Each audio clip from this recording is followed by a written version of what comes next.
Баршаңызға сәлем. Бүгін біз көз мөлшермен ешқандай таразысыз красный творожный пирог дайындайтын боламыз. Майымыздың жартысын 4-5 етіп кесіп аламыз және де үстінен 3 қасық қант және де ұн қосып жақсылап мыжып езетін боламыз.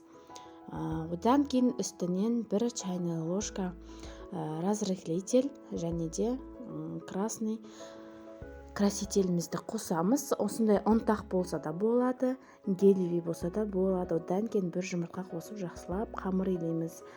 Осындай қамыр шығу қажет, қолға жабыспайтын, және де кішкене бөлігін алып қаламыз. Онымен кейін бетін сәндейтін боламыз. Қамырымызды осындай формамызға жақсылап орналастырамыз және де жан жағынан бортик жасауды ұмытып кетпеңіздер. Одан кейін начинкамызды дайындаймыз. Творогқа 2 жұмыртқа және де қант қосып жақсылап араластырамыз. Менде 3-4 қасық қант кетті, өйткені біз тәтті болғанын ұнатамыз. Өзіңіздің тәттіні жақсы көретініңізге қарай қоса бересіздер.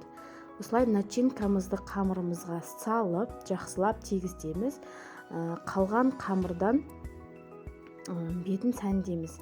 Және де осындай менде насаткілер бар екен. Домалақ, жүрек әртүрлі етіп сәндедім. Дәмі өте керемет болып шықты, бізге қатты ұнады. Баршаңызға жасап көруге кеңес беремін. Сіздермен бірге болған Таңшолпан. Менің каналыма тіркеліп, лайк басып, комментарий қалдырып кетуді ұмытпаңыз. Баршаңызға рахмет. Жасап көруге сіздерге кеңес беремін.